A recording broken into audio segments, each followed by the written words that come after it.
Salut à tous, j'espère que vous allez bien. Aujourd'hui, je vous montre comment je réalise mon poulet basquaise avec ma cocotte minute Seb. Alors vous allez voir, c'est vraiment un poulet basquaise vite fait. En à peu près 30 minutes, le repas est terminé. Pensez à vous abonner et activer la petite cloche pour ne pas louper les prochaines vidéos. Allez, je vous montre, c'est parti!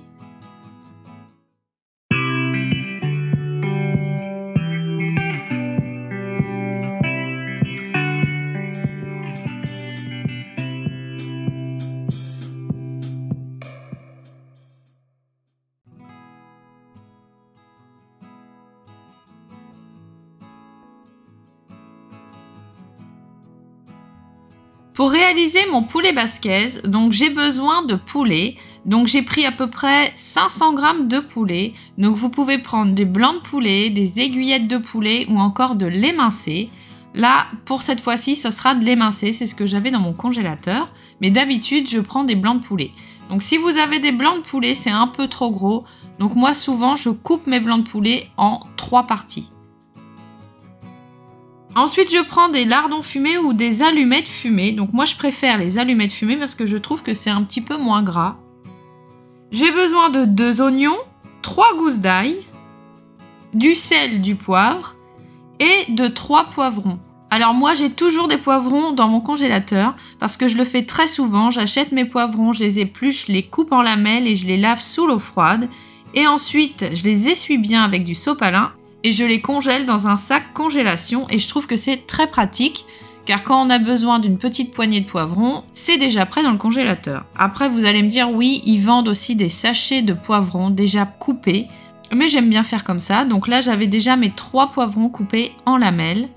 Après je vais avoir besoin d'une boîte de tomates pelées ou de concassés de tomates.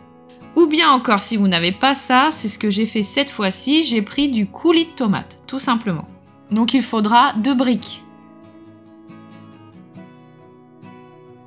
Donc voilà tous les ingrédients pour mon poulet basquaise. Donc je vais utiliser ma cocotte Seb Clipso Minute.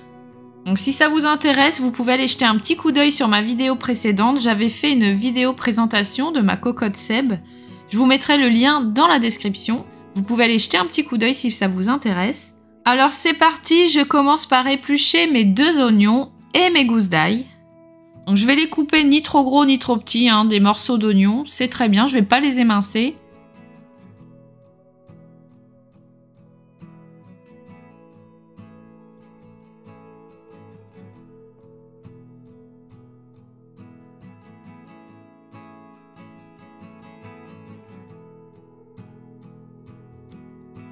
Je vais mettre dans ma cocotte minute l'équivalent d'une grosse cuillère d'huile d'olive.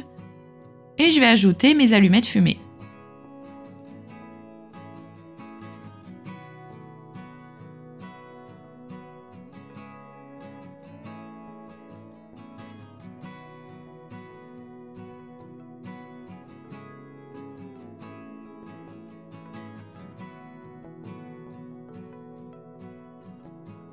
Je vais ajouter à ça mes oignons et mes gousses d'ail. Donc là, j'utilise la pince d'Action pour l'ail, mais franchement, elle n'est pas super.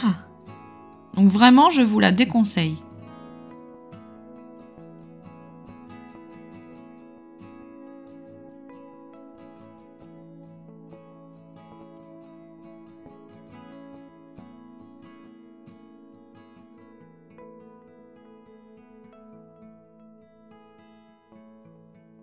Donc je fais revenir mes allumettes fumées, mon ail et mes oignons. Ensuite je vais ajouter mes poivrons, donc coupés en lamelles bien sûr hein, pour le poulet basquaise. J'ai pas mis ma plaque à fond, surtout j'ai pas envie que ça brûle ou que ça dore trop. C'est juste revenu un peu dans l'huile d'olive. Donc je vais faire revenir tout ça. Une fois que c'est bien revenu et que j'ai du jus au fond de ma cocotte, je vais retirer le plus gros de mes légumes. Et là je vais y ajouter mon poulet. Donc je vais faire revenir mon poulet dans le jus de mes légumes.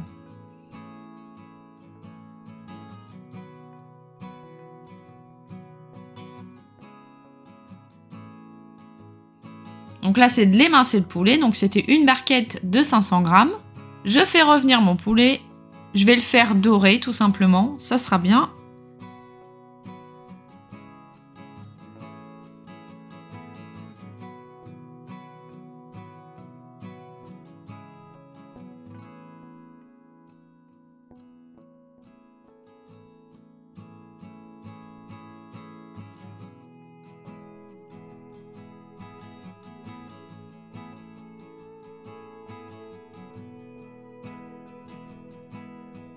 Une fois mon poulet bien doré, je vais remettre mes légumes et mes lardons.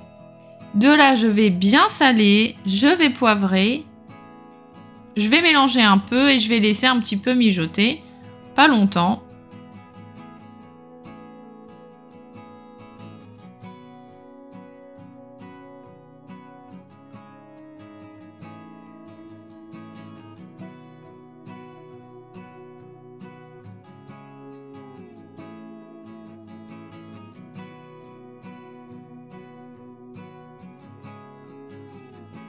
Donc de là, je vais y ajouter mon coulis de tomates, donc 2 briques de 200 grammes.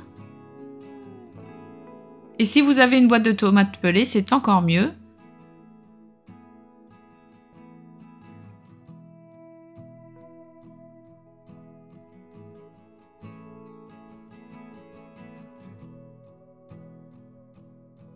Et je vais y ajouter un petit verre d'eau.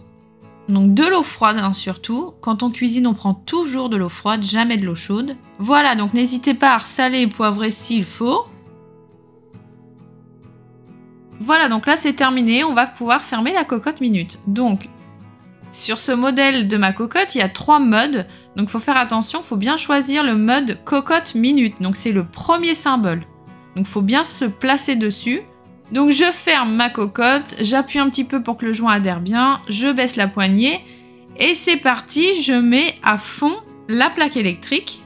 Au bout d'un certain temps, donc c'est très rapide, on va entendre sur la gauche la petite soupape rouge qui va faire du bruit. En fait, elle va monter jusqu'en haut. Elle se met en sécurité, c'est tout à fait normal.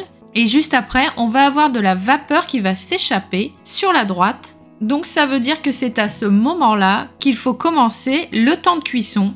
Donc il faut baisser absolument la plaque, il faut la mettre à la moitié à peu près. Et à partir de ce moment-là, vous comptez 20 à 25 minutes. Tout dépend si vous aimez quand c'est vraiment bien cuit, fondant. Moi, de mon côté, j'ai mis 25 minutes. Donc on commence le temps de cuisson quand la vapeur commence à s'échapper, pas avant. Et on baisse le feu, surtout très important. Voilà, mes 25 minutes sont terminées, donc très important, il ne faut jamais, mais jamais ouvrir une cocotte minute aussitôt après la cuisson. Donc là, il faut éteindre la plaque électrique. Donc vous avez plusieurs solutions. Soit vous attendez tout simplement que la vapeur s'échappe, ou bien vous tournez le bouton sur le symbole évacuation de la vapeur. Donc là, c'est beaucoup plus rapide. Et on peut aussi la mettre sous l'eau froide. Donc ça, je le fais jamais parce que je trouve que c'est un peu plus embêtant. Donc moi, j'utilise plutôt le bouton, je le tourne. Mais il faut faire très attention parce que quand vous allez tourner le bouton, en fait, la vapeur va s'échapper. Donc ça peut venir sur votre main, donc il faut faire quand même très attention de ne pas se brûler. Donc je prends toujours un bout de sopalin. Voilà, je tourne le bouton et la vapeur s'échappe. Maintenant, il faut attendre que la vapeur soit totalement partie. Une fois que la vapeur est terminée, donc c'est très rapide, hein, en 1 minute c'est terminé. Une fois que la vapeur s'est bien échappée, dans ce cas-là, vous pouvez ouvrir la cocotte minute. Donc là, c'est parfait, on ouvre la cocotte.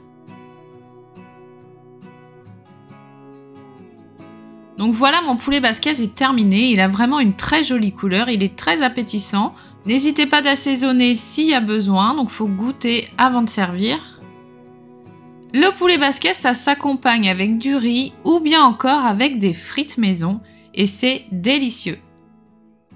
Voilà, ma vidéo est terminée et j'espère que ma recette de poulet basquez vous aura plu. N'hésitez pas à me dire en commentaire ce que vous en avez pensé. Likez, partagez et abonnez-vous à ma chaîne. Allez, ciao!